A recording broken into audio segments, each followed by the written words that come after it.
Hi, everyone. I'm back, and Jeff is back. So we're starting in 2 minutes, and we're excited to see you all. I do want to let everybody know that we are recording this session, and we'll be posting it on our YouTube page as well as our Town Hall Live page as we go through. I appreciate all the people that I'm already seeing come in on the side and people like our fantastic Teachers Advisory Board members, David Olson. Nice to see you, David. Glad you like my backdrop. Jeff, how are you doing? Good? I'm doing great. Great to see you, Kerry. Hi, David. Love your woohoo. And that's exactly the right spirit for our discussion today of the Fourth Amendment. We had a great discussion yesterday of the First, and here at the Constitution Center, we're not allowed to have favorites when it comes to the Constitution. We love all amendments equally, but the First and the Fourth are definitely at the top of the list, and we have so much to discuss. So we're so glad that you're going to be joining us.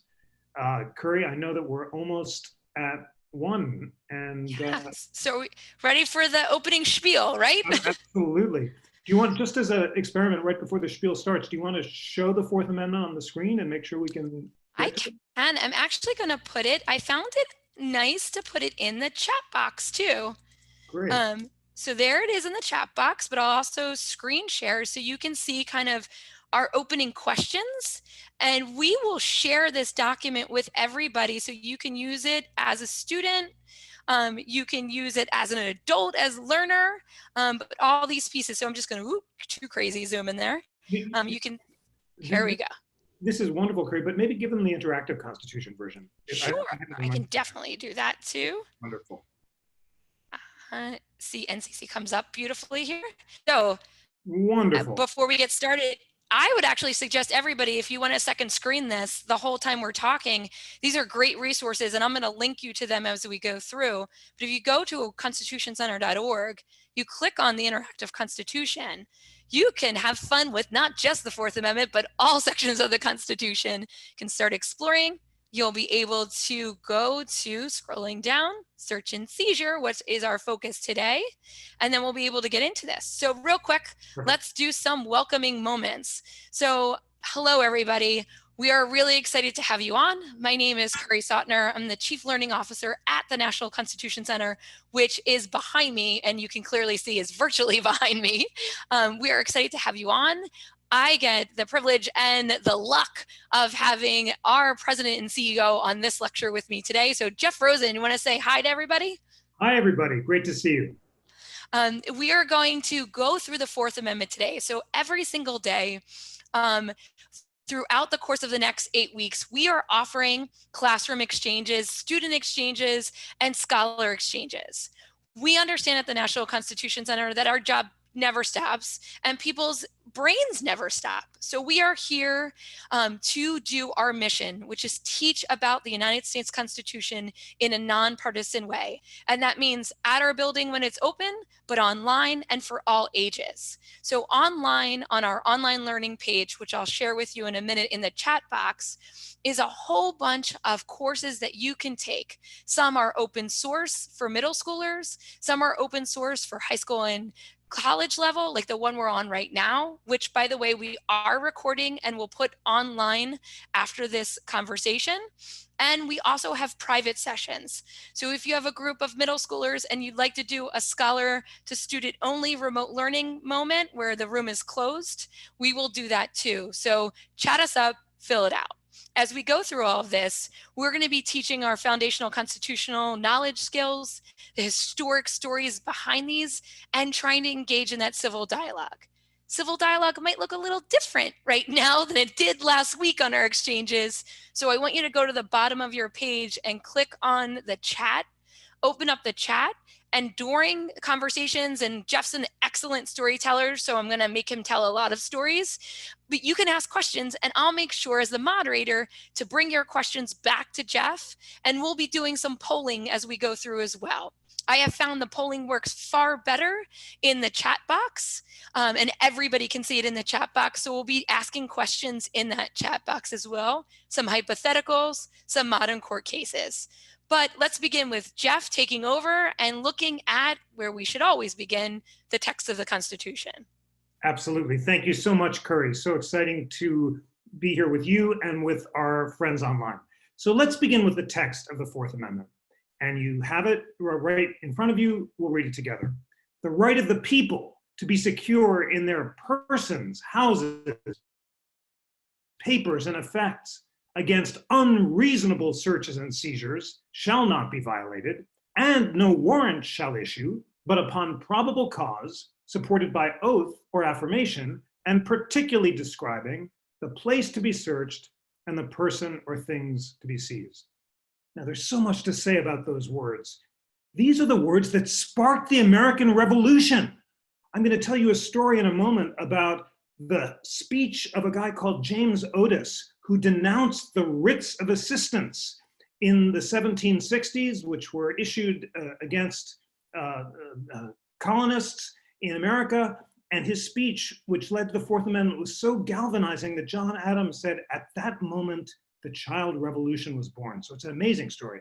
But even before we get into the history, I want to begin with a question which is relevant to all of our lives. And I want you to vote on it. And in casting your vote, I want you to ask not what you think the government should do, but what the Fourth Amendment allows or forbids it to do. And here's the question. Should the government, using your cell phone data, be able to trace your movements 24/7 for an entire month without a valid warrant? That's the question. It's not a hypothetical question, it's a real question. It arose in a case called US v. Carpenter, which I want you all to read after we talk. But right now, but you haven't read it, we haven't talked about the text or history or precedents. Just what is your considered first thought about whether those words in the Fourth Amendment allow that 24/7 dragnet search? And remember, the relevant words come from the first clause. The right of the people to be secure in their persons, houses, papers, and effects against unreasonable searches and seizures shall not be violated. So the basic constitutional question I'm asking you to vote on is, do you believe that a search of your cell phone data 24/7 without a valid warrant is an unreasonable search or seizure of your persons, houses, papers, or effects? Okay, you're all voting on that now. It's a really important question. Then we'll have our discussion, and then we'll vote again and see if you've changed your mind based on learning about the text, the history, the precedents, and the relevant effort to translate these precious words in an age of new technologies that the framers of the amendment couldn't possibly have imagined. I'm going to stop now. Kerry, do we have a kind of straw poll sense of which way folks are voting? It is jumping around. There's a lot of no's at first, but then a few yeses. And a lot of people are saying unreasonable. So I guess that's a question around, is it unreasonable? And I would just want to encourage everybody, it's okay to also put in there, I don't know, I'm not sure. It depends the situation. All those things, those pondering questions are what we're here for. We're all here to learn. We're all here to ponder and think and then continue our civil dialogue. But we're also all here as learners, including Jeff and I. So we're going to work with you on learning how to do this really well as we get in too. So there's a lot. Yes, no, never. Yes, that's unreasonable. So I guess some of the unreasonable means they think that's an unreasonable search.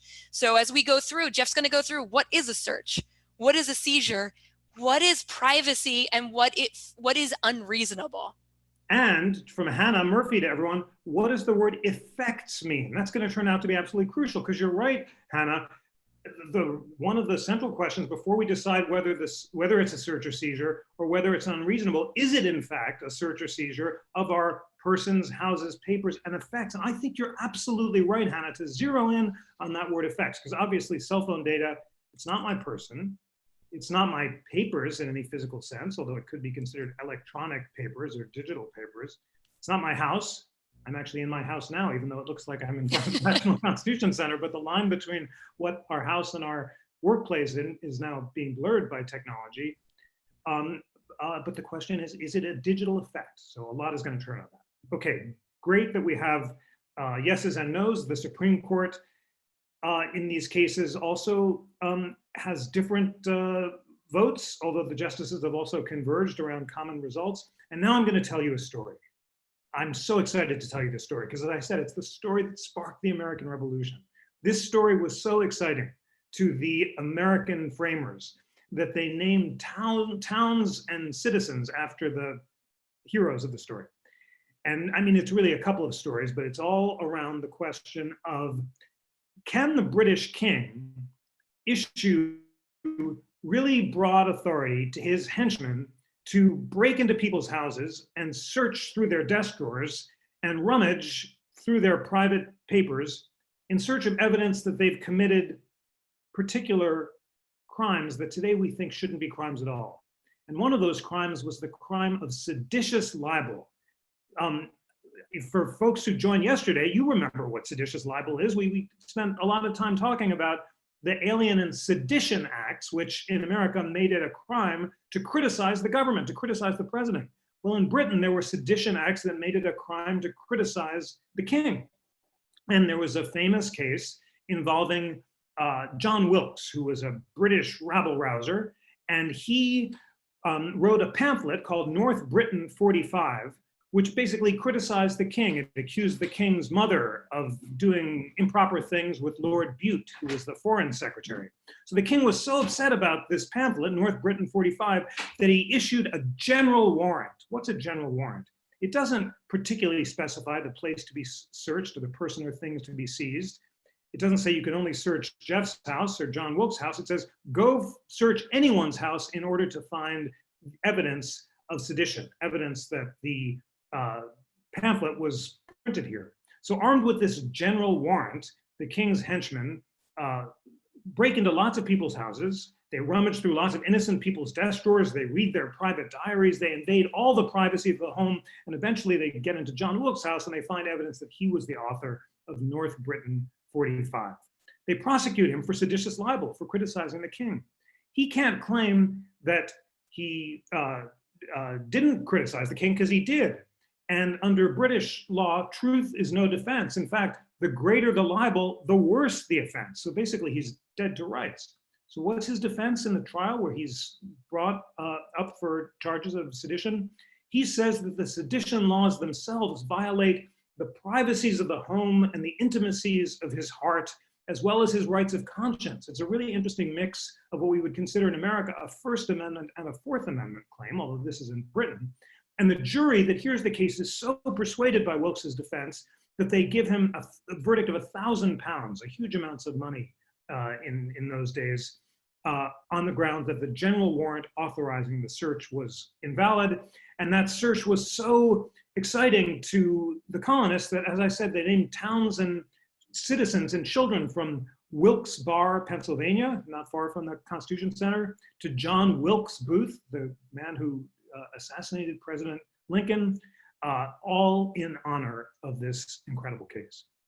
So that's the paradigm case that got the framers committed to the principle that unreasonable searches of our houses, papers, and effects should be prohibited, and now we understand the second clause of the amendment too. If you go back to the interactive Constitution, and no warrant shall issue, but upon probable cause, supported by oath or affirmation, and particularly describing the place to be searched and the person or things to be seized. They thought that these general warrants that didn't particularly describe the place to be searched and the person or things to be seized were really dangerous instruments of tyranny, and therefore they wanted to insist that a warrant could only issue if there was probable cause that a serious crime had been committed. You had to have a really good reason to search someone's house. You couldn't just search for in a fishing expedition, rummaging for evidence of a low-level crime like sedition. Okay, so that's the opening story. Questions from the group? So a couple of the questions were, that I thought were really great coming in were, so wait a minute, if you can't search my books on my bookshelf under that theory, then with my iPads on my bookshelf, can you not search that as well? So again, how does the meaning of what they believed around searching your papers change with technology? That is the central question. That's what we got to spend some good time together digging in on. How does the protection that they meant to instantiate in the Constitution change with technology? And for that reason, we move from the text of the amendment, which we began with, its founding history. Now we're going to talk about how the Supreme Court interpreted the Fourth Amendment over time. And the first time that the Supreme Court grappled with this question of how to interpret the Fourth Amendment in light of changed technology took place in 1928 during the War on Alcohol. In 1928, this was the time of prohibition when the Constitution was amended to allow the states to forbid the importation of alcohol. But lots of people were doing it anyway. And in particular, there was a bootlegger, that means a guy who was importing booze illegally, who was using the telephone, which was a relatively new technology, to import a huge amount of booze from Vancouver in Canada. And his name was Mr. Olmstead. And Mr. Olmstead is using the telephone, placing the orders, the illegal booze is coming in, and the police suspect that he's doing this, but they don't have enough evidence, they don't have probable cause to prove it. So they put wiretaps on the wires underneath the sidewalk leading up to his office. They listen in on his phone conversations, and they conclude that he's absolutely a bootlegger because they hear him placing the orders. Once again, he's dead to rights, just like John Wilkes Booth, and they indict and convict him for violating the prohibition laws. Now, his objection here is that his privacy has been invaded. This is an unreasonable search of his person and his office. And he says that the evidence of his telephone conversation should be excluded from court. The Supreme Court, in a divided decision, disagrees with him. The majority opinion is written by Chief Justice William Howard Taft. I am a great admirer of Chief Justice Taft. I had the pleasure and privilege of writing a biography of him. And he was a fine Chief Justice. He was an excellent administrator. His colleagues admired him for his efficiency. He was what we call today, in this case, although not always, a constitutional originalist. I think that's a term you've heard today. Some justices on the Supreme Court consider themselves originalists. That means someone who wants to interpret the Constitution in light of its original understanding. And Chief Justice Taft looked at the original understanding of the Fourth Amendment, and he said, the framers thought that in order to trigger the Fourth Amendment, you had to have a trespass. You had to have evidence that someone was violating someone else's private property rights by breaking into their home and rummaging through their desk drawers. Here, there's no trespass. The police are allowed to be on a public sidewalk. Anyone can be there. And therefore, if they put the wiretaps on the public sidewalk and the wires leading up to the house, since there's no trespass, there's no unreasonable search of the person's house's papers and effects, and therefore Olmstead is out of luck. He loses. As an interpretation of the text and the original understanding, that was a pretty plausible application of settled law. It wasn't very creative. It didn't try to take account of this new technology, but it did a good job in stating the law as it stood now. But there was a dissenting opinion.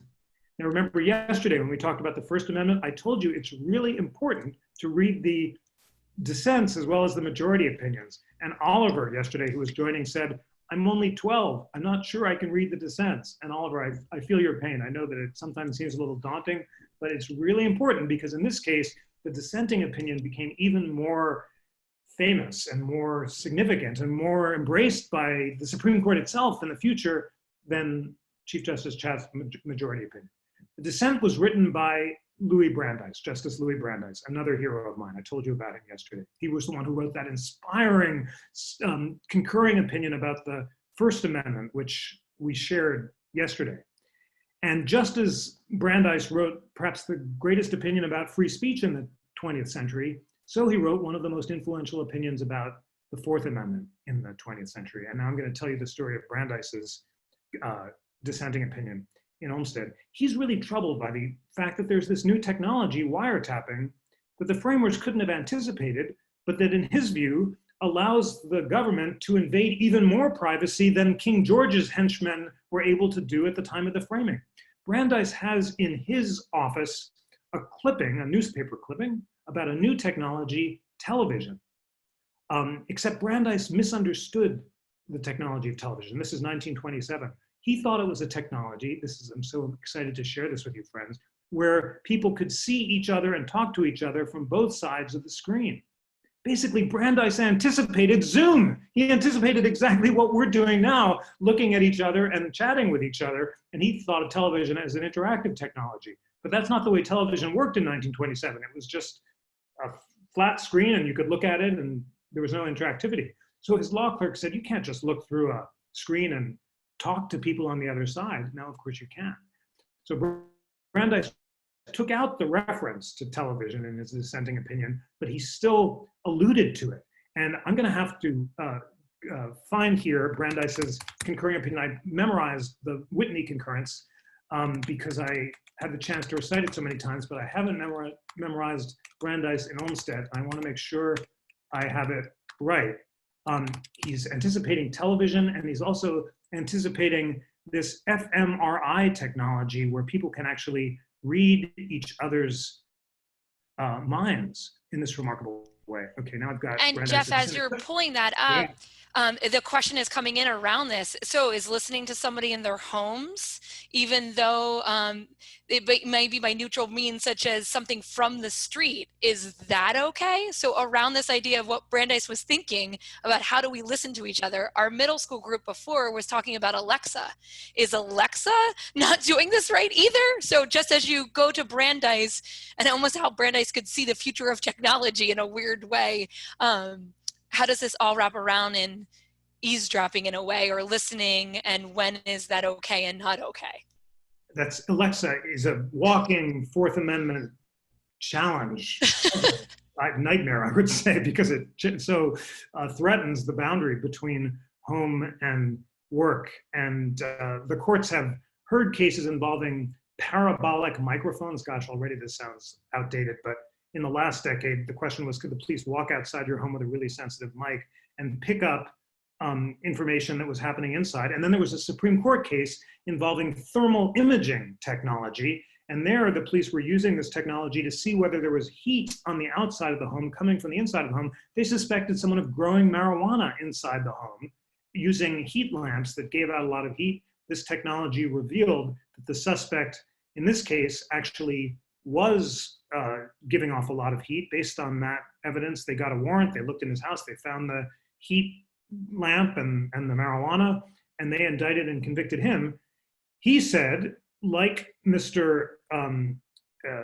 Olmstead, my Fourth Amendment rights have been violated. And the court, in a remarkable and important opinion by Justice Antonin Scalia, agreed with him in that case. They said, Justice Scalia said that any technology that has the ability to reveal information that is emitting from inside the home presumptively needs a warrant if it's a cutting edge technology. So in reaching that decision, Justice Scalia relied on Justice Brandeis's reasoning in that Olmstead dissent that I'm now about to read from you. And you see that Brandeis was a prophet. He was an astonishing philosopher and prophet who had the ability to foresee new technologies and encourage the court to translate old principles so that they could take light of these new technologies.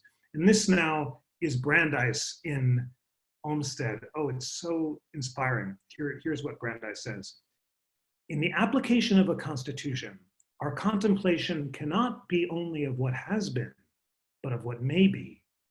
The progress of science in furnishing the government with means of espionage is not likely to stop with wiretapping.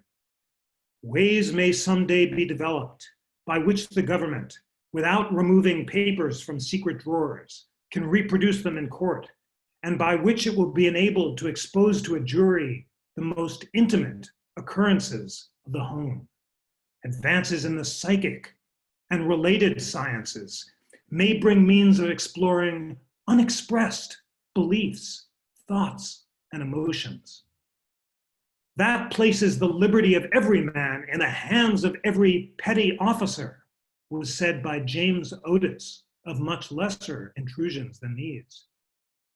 To Lord Camden, in the Wilkes case, a far slighter intrusion seemed subversive of all the comforts of society.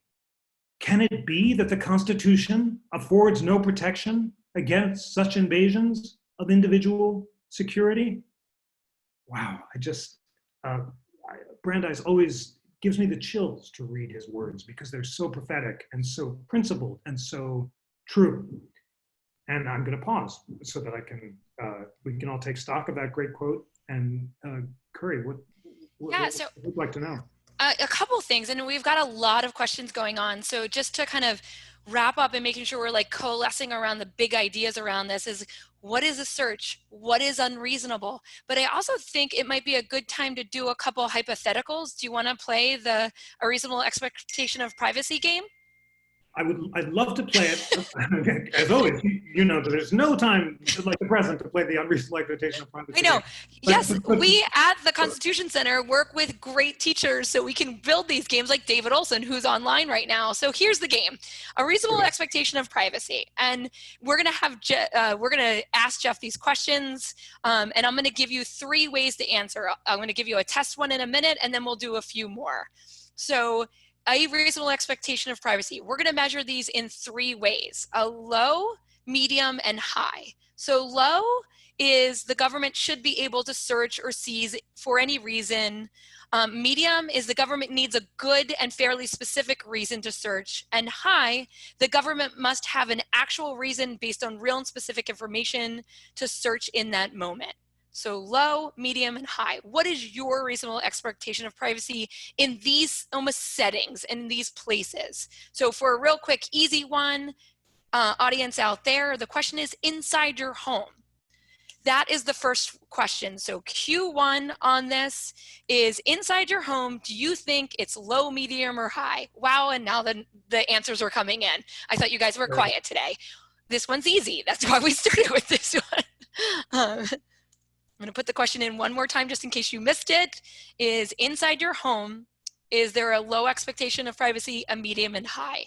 And Jeff, as we go through these, I think it's really important for everybody to understand that a lot of these, it's not black and white. It all depends. And so sometimes it's medium high. Sometimes it's, I'm not sure, I need more information. Just to say that it's not always just check one box and the answer is clean. Probably would make everybody's job easier if that were the case, but it's not. So everybody is saying high. That's exactly right, that it's not easy because we're talking about what's reasonable. And in deciding what's reasonable, we're doing just what juries in the days of John Wilkes and the founders would do, weighing different consideration. Maybe for a really intrusive search, like a search of the home, you'd need an extremely good reason to go in without a warrant. And you'd also have to be finding evidence of a very serious crime like murder or terrorism. Evidence of a low-level crime like seditious libel or criticizing the king wasn't a good enough reason to break into a home. That was the whole point of the Wilkes case, and that's why all of you are exactly right to have the instinct that you'd need an extremely good reason to break into the home.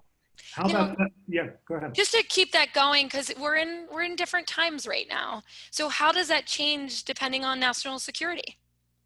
Well, the balancing test is flexible enough to accommodate concerns about national security. If there's evidence of a terrorist in a ticking time bomb, then that would absolutely be a very good reason to invade not only the home, but in some cases to collect a huge amount of digital data that might, in fact, diffuse the bomb.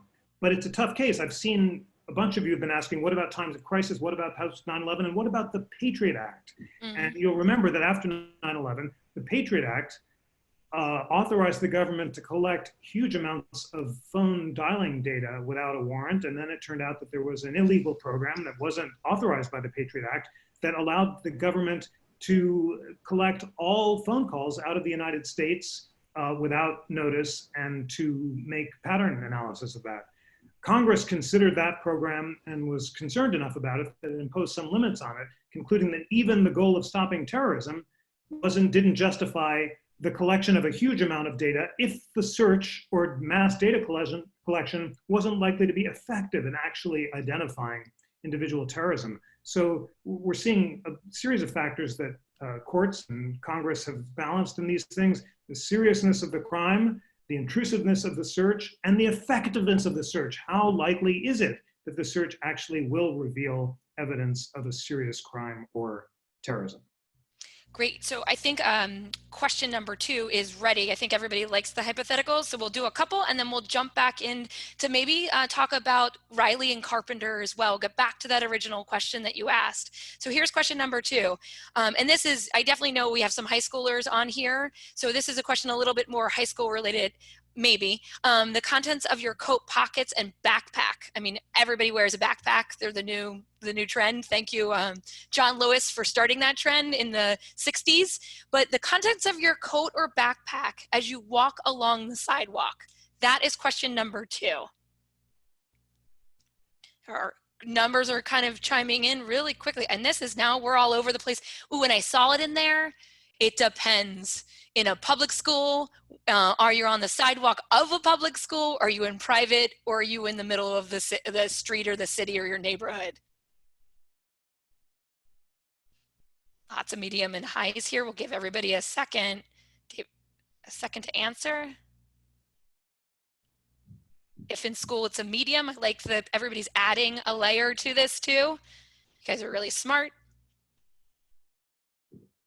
So again, just to pose question number 2, hypothetical number 2, high, medium, and low, here's the question again, just if you missed it, the contents of your coat pockets and backpack as you walk along the sidewalk.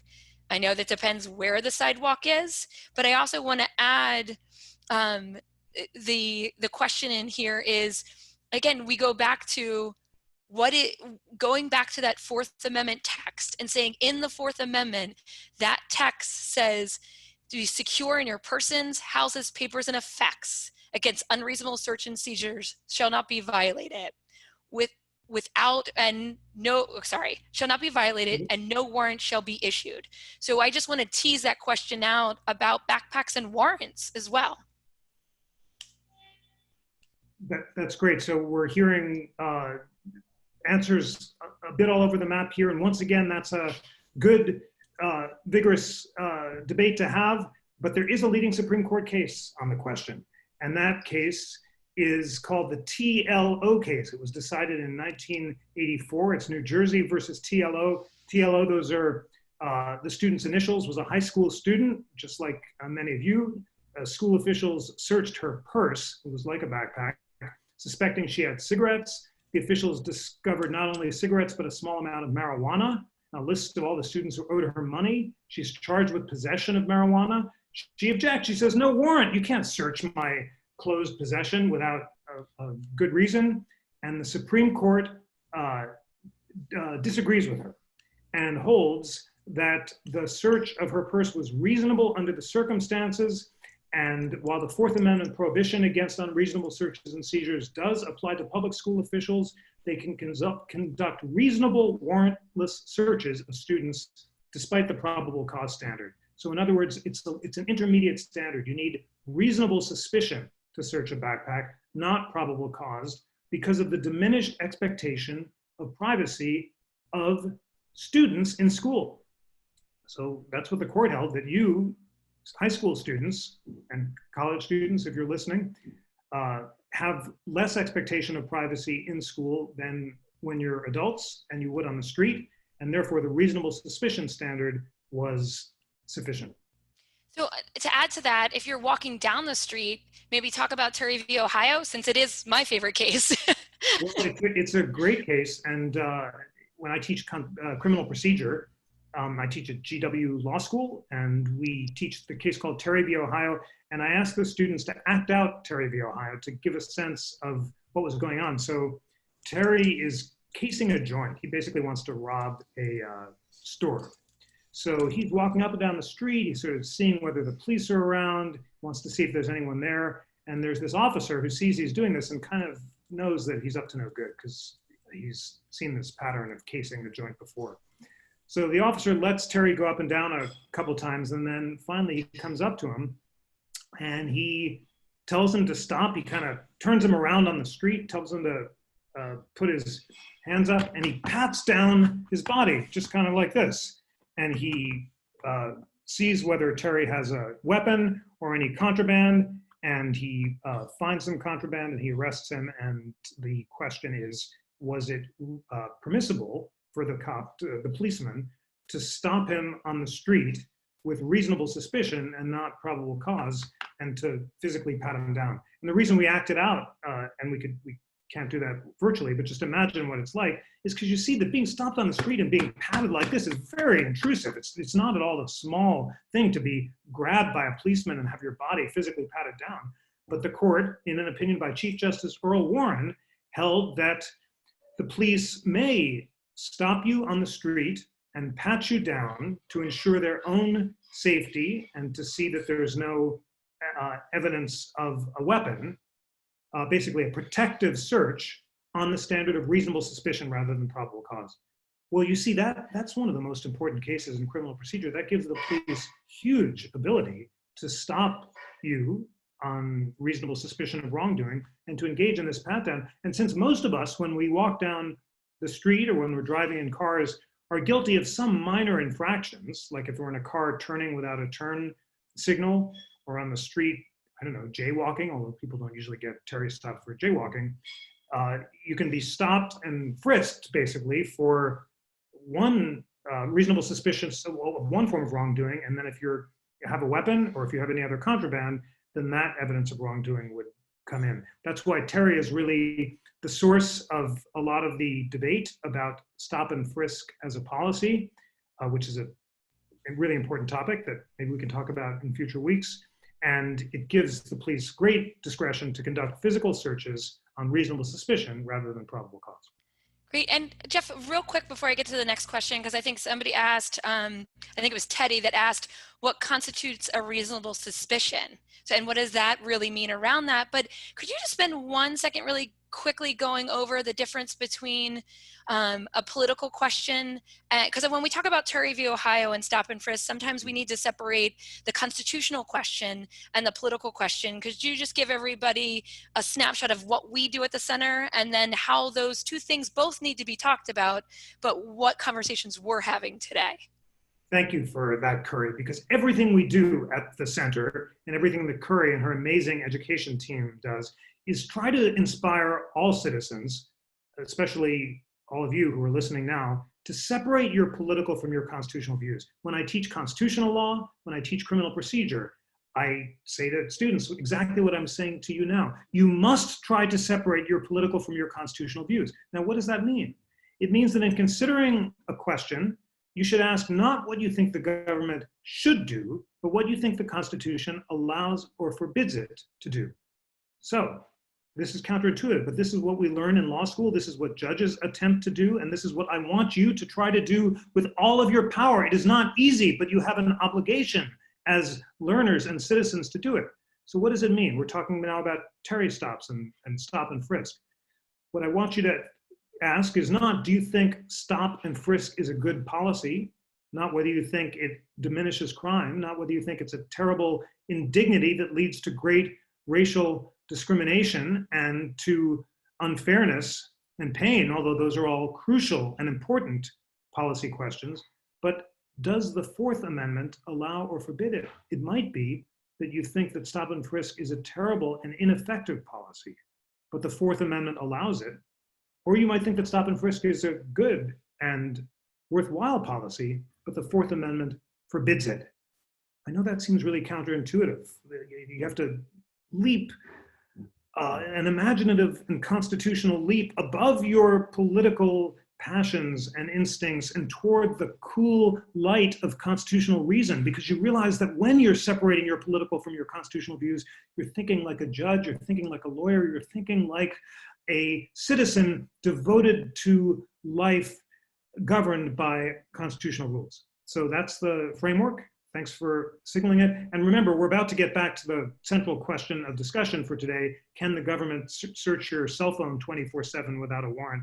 I want you to apply that lens in thinking about that question. Not, is it a good idea for the government to search your cell phone data 24/7 without a warrant? Not, would I like to have my data searched? But do you think that the Fourth Amendment allows or forbids it? In other words, is that mass data search an unreasonable search or seizure of your person's houses, papers, and effects? All right, Kerry, should we yes, absolutely. category or get back to so I guess the question now on hand, and we'll go back to that main question, is can the government track you 24 hours a day, 7 days a week for an entire month using your cell phone data and location information? So I just put that out there. The answer is yes, no, all these things are coming in. So why don't we just give them no, no, no, no, lots of no's on this one. And then some, it depends. Yeah, I mean, this is not, we haven't tallied the chats, but I think I'm seeing more no's than I did at the beginning. And at the end of the conversation, I'm going to ask you whether you've changed your mind based on what you've learned about the text, history, and case law. So there's a lot more case law for me to put on the table. A lot more sounds daunting. It's interesting case law, so I hope you'll like it. But let me do it as intensely and quickly as possible so that we can jump back in and have a really focused discussion in our last section about the question at hand: can the government search your cell phone data 24/7 without a warrant? All right, so back to 1928, back to Brandeis's dissent. Brandeis's basic point was that it's an unreasonable search of our electronic effects to listen in on our telephone conversations for a month, even without a warrant, because a telephone conversation can reveal so much about us. It can reveal our thoughts, our fears, the intimates we've talked to, our conversations with our friends. So much about our mental privacy can be revealed by a mass warrantless electronic search that a warrant is presumptively required, even though there's no physical trespass. This is a huge leap for constitutional law. Brandeis is not abandoning the original understanding of the Constitution. He cited Lord Camden's opinion in the Wilkes case, and he cited James Otis's speech denouncing the writs of assistance, which sparked the American Revolution. The writs of assistance allowed King George to search for evidence that the Bostonians had not paid the hated tea taxes that sparked the American Revolution. And Brandeis thought that those writs of assistance, which again are general instruments that don't particularly describe the place to be searched or the persons or things to be seized, were instruments of tyranny, and therefore they violated the common law rights of Englishmen. But Brandeis's point was that although at the time of the framing, writs of assistance and general warrants required physical trespass into the home, this new technology, wiretapping, could find even more information about you than those petty instruments of tyranny, even without breaking into your home. So Brandeis wasn't fixated on the technological means of the invasion, but more on the quantum of privacy that was being invaded. And therefore he was taking the original understanding and translating the text of the Fourth Amendment so it protected the same amount of privacy in the age of the wires as the framers took for granted in the age of the writs of assistance. And that is his central contribution to Fourth Amendment jurisprudence. Okay, that was 1928. Fast forward to 1967 in the Katz case, K-A-T-Z, not cuddly, friendly cats, but a gentleman called Mr. Katz, who was a bet taker, a guy, a bookmaker is what it's called. We don't even have them now because you can do it on the internet. But in those days, if you wanted to place illegal bets, you had to call up a guy. And in those days, and this, I remember this, friends, although I don't think, I'm not going to ask you to raise your hands about who's ever seen a public telephone booth. There's some of them still around New York City and Philadelphia, but not a lot. In 1967, if you wanted to place illegal bets, there were these glass booths on the street, and you'd go into the booth and open the door and put in, when I was a kid, it was, I guess, a dime and then a quarter, and then they went out of business. And then Mr. Katz is placing his bets. So the police tap the wires on the public telephone, and they listen to him make the bets, they indict him. Once again, dead to rights. He objects. No warrant. The evidence should be excluded. I think you know where this one is going, except the ending this time is different. For the first time in Supreme Court history, the justices hold that the evidence does have to be excluded because, according to the court, Brandeis had a reasonable expectation of privacy, that his conversation would not be eavesdropped on by passersby. How did he manifest that reasonable expectation of privacy? He closed the door of the glass phone booth behind him. That suggested that he was expecting that people wouldn't be walking by and hearing what he said, even though the booth was glass. That was a manifestation of his expectation of privacy. And beyond that, and this is the second part of the test, society was prepared to accept his expectation as reasonable. So that was the two-part test that was offered in a concurring opinion by Justice John Marshall Harlan. And the question is there a subjective expectation of privacy that society is prepared to accept as reasonable? That was the test. Now, that sounds like a big victory for privacy. It was the first time that the court recognized a electronic invasion that didn't involve physical trespass as violating the Fourth Amendment, but it proved to be a test that was pretty circular. After all, our expectations of privacy are dependent on the invasions of privacy that we subjectively experience. So now in a world where Alexa can listen to our phone conversations at home, not our phone conversations, our private conversations with our parents or friends or brothers and sisters. Therefore, if you buy Alexa and you turn it on, then all of us have a subjective expectation of privacy that Alexa is in fact listening to our conversations. And that means that if the president were to go on Zoom tomorrow, if he were to open one of these Zoom channels, or obviously he doesn't have to go on Zoom, he could just be on every media network imaginable, and say, citizens, I announce tomorrow that the government reserves the right to collect all of your cell phone data in order to see whether anyone is violating the self-quarantining advisories and congregating in groups of 10 people or more, our subjective expectations would go down because we would expect the government to do that. But you see the problem with that test. The mere fact that the government says we are going to engage in this sort of mass data collection shouldn't lower the constitutional protections that we enjoy regardless of what the government does. And that's the question that the court is grappling with in the Carpenter case and the Riley case involving cell phone and cell phone data. So I'm going to tell you what happened in Riley and Carpenter in just a sec, and then we'll really be digging in. But Kerry, should I take a breath and pause for questions? No, I just let everybody know that I am putting the cases that you're talking about on the side chat. So if you want to dig more into it, go right ahead. And I think a lot of the questions around Riley and Carpenter are, what makes it unreasonable? So the only other thing that has popped up that I would definitely want you to add into this, and I think it's in Katz as well, is not just what is a search, what is reasonable, but the exclusionary rule as well. So just add that in. The exclusionary rule, remember, is the rule that says that if evidence is illegally searched or seized in violation of the Constitution, then it should be excluded from trial. In other words, even if the police find evidence that I'm violating the quarantine rule by searching my cell phone data, if the cell phone data is illegally searched, they can't introduce that evidence in court. And in practice, I can't be prosecuted for violating the quarantine rule if there was a rule in this hypothetical. At the time of the framing, the exclusionary rule was not the primary way of enforcing the Fourth Amendment. It was the laws of trespass. And basically, if the king's agent broke into my house and searched through my desk drawers, they were technically committing a trespass because my home is my castle. And ordinarily, I could sue them for trespass and gain civil remedies for trespassing on my home. Their defense would be, no, I have a general warrant which authorized me to look in your home.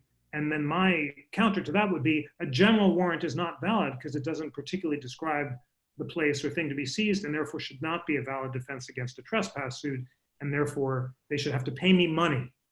Nowadays, now that we use the exclusionary rule to enforce the Fourth Amendment, it generally means that most people who are trying to enforce their Fourth Amendment rights are those for whom evidence has actually been found, evidence of some sort of wrongdoing.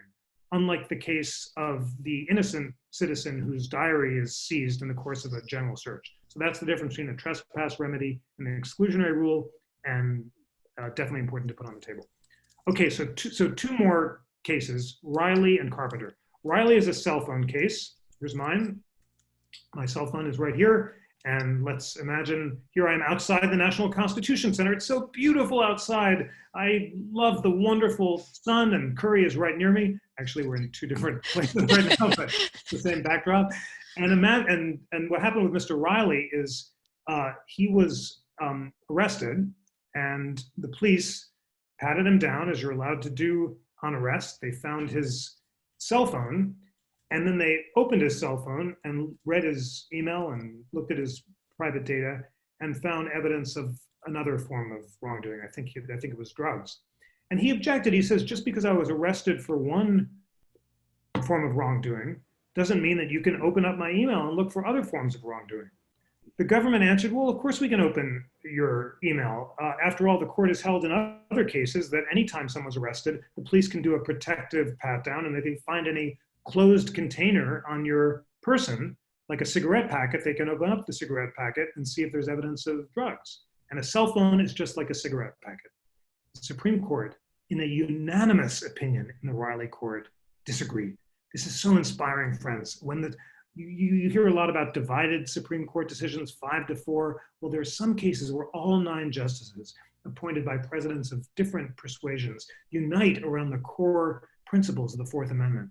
And in this Riley decision, Chief Justice John Roberts cited the case of James Otis and the writs of assistance, just like Louis Brandeis. And he said, he quoted the writs of assistance as the case that sparked the American Revolution, according to John Adams. And Chief Justice Roberts said that a cell phone can reveal so much about us, our thoughts, our fears, the intimate friends that we associate with, that a cell phone is nothing like a cigarette packet, and the police should have to have an extremely good reason to search it on arrest beyond the fact that you've been arrested for some other low-level crime.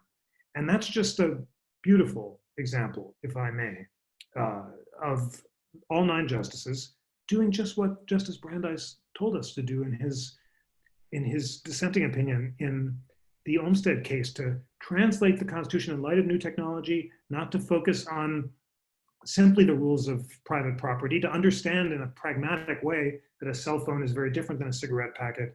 And the basic holding of the case is that when an electronic search can reveal a great deal about us, then you should have to have a really good reason for searching that electronic device that goes beyond the mere fact that you've been arrested for another crime. So that was the Riley case. And now we're back where we started with Carpenter. And Carpenter is a recent case involving a gentleman, Mr. Carpenter, who's once again suspected of wrongdoing. I think it's another drug case. And the police search his cell phone data. They collect the data from the various cell phone towers that his phone has pinged in the course of his movements. And they conclude, based on this movement, that he, in fact, was in locations that suggest that he was committing wrongdoing, and he's arrested and convicted. And he argues that the data should be excluded because there was no valid warrant. And I'll tell you what the court did in a second, but I'll note that the main relevant question was the court had confronted a similar set of facts just a few years before in the Jones case, US v. Jones. And there the justices unanimously agreed that the warrantless search was not presumptively valid, that the police could not reconstruct your movements in public using electronic searching devices without a warrant, but they divided on the reasons for doing so. And Oliver, if you're still listening, I know it seemed like a lot of homework when I told you yesterday to read the dissents as well as the concurring opinions. It's because the reasoning can be so different, even though they agree on the results. So in Jones, 5 justices, led by Justice Samuel Alito, said that it was impermissible for the police to walk onto the guy's driveway and physically affix a GPS, or a global positioning system device, on the bottom of his car and then follow his movements 24/7 for a month. And that Alito basically used the reasoning of Justice Brandeis and Chief Justice Roberts in the Riley case. Any search that can reveal an awful lot about us over a month is presumptively invalid without a warrant. Now, there were 4 other justices who were concurring. They were led by the late Justice Antonin Scalia. Justice Scalia is a great originalist and a textualist. And for him, the question was, is there a physical violation of your private property rights that could lead to a trespass? And at the oral argument of the court, Justice Scalia and Justice Alito had a really memorable exchange. Justice Scalia says, the question is, what do the framers think? And Justice Alito said, they didn't think about GPS devices. There were no global positioning system devices at the time of the framing. Justice Scalia said, that's true, but there was an analog. You can imagine at the time of the framing, a tiny constable hiding underneath the carriage and eavesdropping on the conversations in the carriage. And that would require a physical trespass. And therefore, that kind of physical trespass with the purpose of committing eavesdropping would be invalid. And Justice Alito said, well, since you need 1,000 constables to get the eavesdropping power of a single GPS device, it would have to be very small constables or a very large carriage. So you see them trying to struggle to apply this founding era paradigm of a property invasion in the age of electronics. But Justice Scalia's bottom line was, here there was a physical trespass. The police physically walked onto the guy's driveway and they seized his car when they stuck the GPS device on the bottom of it. And his rule was any physical trespass with the intent to collect a lot of data using an electronic device presumptively requires a warrant. Pretty tricky rule limited to the facts of that case. Back to Carpenter, back to the question that we're going to vote on in a moment. The thing in Carpenter is it's not clear that there's a physical trespass because they're just pinging the cell phone towers. They can get all that data without walking onto anyone's driveway or sticking any device on the bottom of his car. Nevertheless, Justice Neil Gorsuch came up with it was technically a dissenting opinion because he said the argument hadn't been raised, but it could just as well have been a concurrence. He said, I think that there might be a private property violation here. The terms of service that we all have with our cell phone company establish the conditions under which the companies will turn over data. And here, if I have a contractual right not to have my data turned over without a valid warrant, then my contract rights may be violated, and I might even have a property right in my data that is being violated by the warrantless search that violates the terms of service. That was Justice Gorsuch's very creative, but also quite originalist suggestion. So now you know everything the Supreme Court has said about electronic searches. You know that at least 5 justices, maybe more, have said that warrantless searches of electronic data that reveals a lot about us over a month, a lot about our public movements, are presumptively invalid without a warrant. You know that a different set of justices have said you need some kind of evidence of a private property violation, and not quite clear here whether or not there's a property or contract violation of the cell phone search, but there might be. All right, time to discuss a bit. I think we do have some time for some questions about the Carpenter case itself, because this is the crucial one that you've got to vote on. So Kerry, take it away. Yeah, so there are a couple things. So we can vote on the Carpenter right now, but I will tell you, Jeff, everybody is obsessed about TSA at this moment, Okay. even though right now not a lot of people are flying. So I want to wrap up Carpenter real quick and ask that question to do a real quick vote again on Carpenter. And then there are 4 big questions from the group that we've pulled over the course of this conversation. So I want to do a Carpenter question and then really quickly fly through those questions. So I'm going to pose one more time in the chat box the Carpenter question to see where you all land on it, and then I'm going to get those big 4 ones in. So real quick, can the government track you 24 hours a day, 7 days a week for an entire month using your cell phone data and data locations? And here the answers are coming in. Wow, that's 100 answers in 1 second. Lots of no's, but there's still some yeses. Only terrorists, says someone. Yeah. That's a good answer. Anybody know? With reasonable cause. So as we go through that, I want to ask one more follow-up to Carpenter before we move on. Yeah. How many of you, really quickly, how many of you changed your opinion during the course of this 45 minutes? That's the second question now. Yes. Did you change it slightly? So did you change your opinion during this conversation? Kinda. I like kinda, I like a little. There's a lot of littles. Not really. It's all right. Oh, I like that one. Sorry, they're flying. Broadens my ideas. Jacob, thank you. Perfect. That was the other question we wanted to ask. Kerry, why don't you just ask that? Well, I'll ask it. Whose mind was open to the arguments on the other side? Good question. Who found their minds broadened by the discussion? Who was more open to hearing both sides?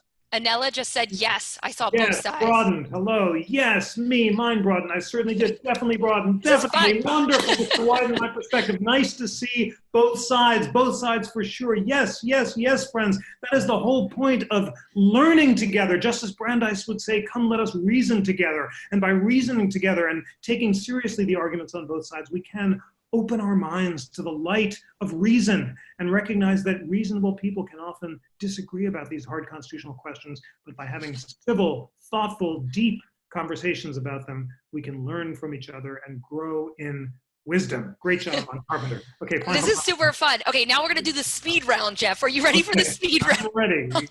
Okay, so TSA Wow, my settings. third eye is open now. Yes. Nice. Yes. Thank you, Cole. Okay, really quickly. TSA settings. What's the deal with TSA? Everybody was talking about like TSA, yes, no, low setting, you know, they can search me. How many people do they search? Real quick answer, TSA.